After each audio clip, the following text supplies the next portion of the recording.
that you need to learn from this course is the bike parts, all right, and a little bit comparison between mountain bike and road bike, all right.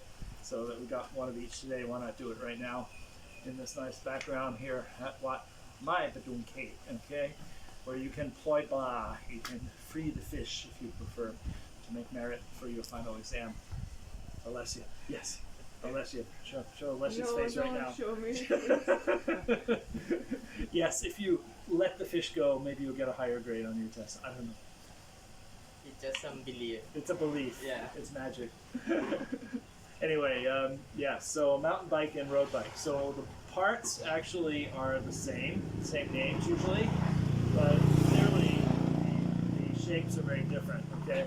So road bike is built for speed on smooth roads, and a mountain bike is built primarily to go off-road, but now people use them to go everywhere, all right, because they're kind of more rugged and more durable somehow, more reliable, okay?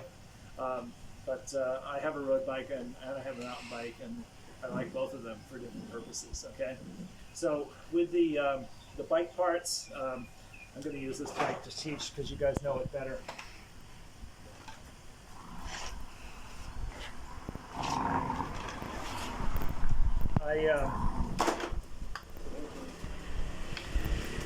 I basically categorize the bike parts into 4 zones, okay? The top zone is called the cockpit. The frame is the second zone, all the red parts. And then there's the wheel zone and the drivetrain zone, which carries the power.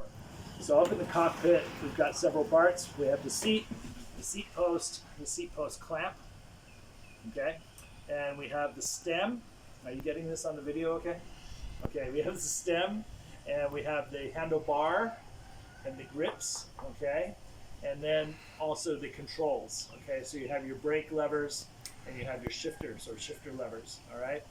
Now on more expensive bikes like this one, the brake and shifter are together in one unit, okay? They're sort of together. In this case, we call it a brifter, all right? A brake shifter, brifter.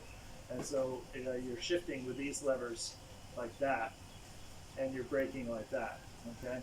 So mountain bikes have systems like that as well on more expensive ones, all right?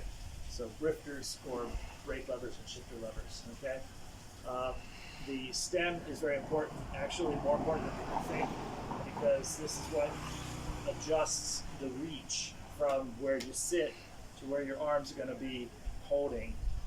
For comfort, you have to get the right length stem on your bike, and most bike shops that are any good will happily exchange stems when you buy a bike from them until you get the one that fits you the best, all right? Because they can just sell this and put it on a different bike anyway. So stem length is very different. You can see best bike over here is quite longer stem, okay? So that's typical on road bikes, not always, but typical because you're on a road bike, you're more forward, leaning over for aerodynamic, okay, like that. Mountain bike is a more upright kind of position anyway, which is better visibility, but also the wind is catching you in the face and the chest a lot more, so it's more energy wasted in that sense, right? So anyway, cockpit is a big deal. I could talk for an hour about this stuff, but I won't. Okay. Wait, Peng, you're going to edit this thing, right? No, I'm just gonna send the whole thing. Oh man, you almost could have got the extra File point gonna there. be really big. Huge file, yeah. All right. Okay, so zone 2 would be the frame, right? Frame area, and the frame has tubes, all right? We call them TUBES tubes. Top tube, head tube, down tube, seat tube. This is the seat tube, because the seat post inserts into it. And then we also have the back triangle. This is the front triangle, and we have the rear triangle or back triangle. It's made of seat stays, not tubes, seat stays, and chain stays, 2 chain stays down there, all right? That's the frame, the main frame, and then we also have to include the fork in this. They're tied, they call the fork chopsticks, okay? but in English it's always called a fork. All right. So the fork is part of the frame, and for a mountain bike, the fork is going to be a shock absorbing fork. All right, so it can bounce. Road bike forks never shock absorbing. All right, they're designed just for speed. And actually, when you have the shock on, so it's working, you're wasting energy a bit, but it's more comfortable. So everything's a trade-off. All right. I forgot to mention about the cockpit over here. Clearly, the drop bars, they're called drops, are different than the straight bars on a mountain bike. That's for aerodynamics and also for comfort, actually, because on a mountain bike, you can only hold it here and here, usually, maybe here. You only got 3 positions, but they're all here. No, we don't talk about that. All right. So you've only got 3 ways, and your hands are kind of in the same angle all the time. On a road bike, you've got the tops, you've got the hoods, and you've got the drops, and you've got the deeper drops down here. And even the tops, you can be on the wide tops or the narrow tops, and the hoods, you can be up, you can be back. There's probably 7 or 8 different positions for your hands, which means your hands don't get tired as fast. All right. So a lot of road bike riders will be out there for 6 hours. 10 hours sometimes on a really serious event, okay? And you got to be able to move your hands around, all right? Even 1 hour nonstop, you got to be moving your hands. Mountain bikes don't have that option, okay, on the bars. So that's the reason for the drop bars. It's not only aero, it's also for hand comfort, all right? Okay, zone 3 is the wheels. These are pretty straightforward. Tire, wheel, or rim, spokes, and hub, HUB hub. HUB hub. The hub is the middle. Inside the hub is the axle. Axle goes through the middle, and the quick release, you guys have learned about a little bit from me already. Quick release to take the wheel on and off is part of the hub, all right? And while I'm down there, notice the disc of the disc brake, okay? Almost all new bikes these days come with disc brakes. Best bike here is like my bike, actually. It's more classic. Yes. And it's got the side pull brakes, okay? Also called rim brakes. So they squeeze the wheel or squeeze the rim. And they work fine. These have been on bikes for 150 years. Okay, all right. Most of the newer bikes now are coming with disc brakes, which are definitely better in a lot of ways. All right. Ask me later if you want to know why. But rim brakes are fine. That's what I've always ridden on my road bikes. They're actually lighter too.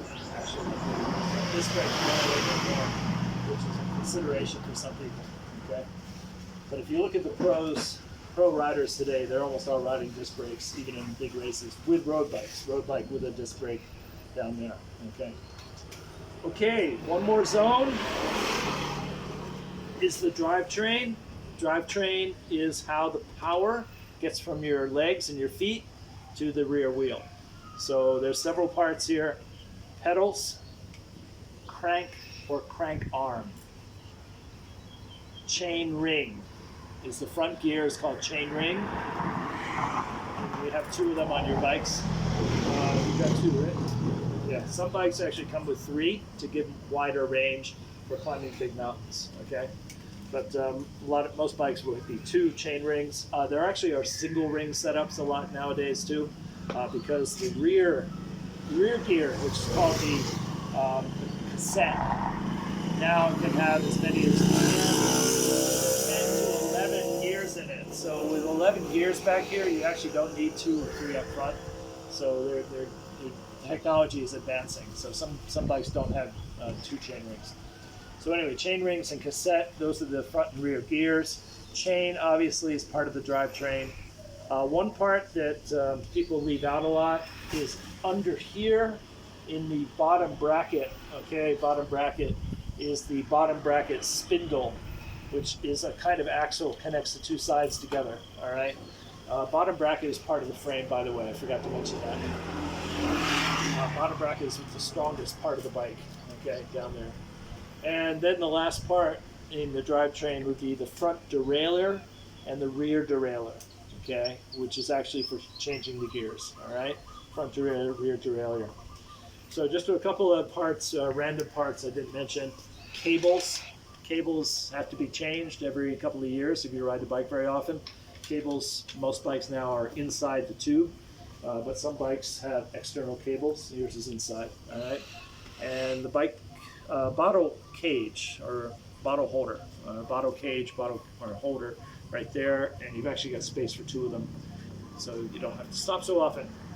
One for iced coffee, one for nice water, and then you're ready for 10 hours on that bike. Take it out. Joel, cut!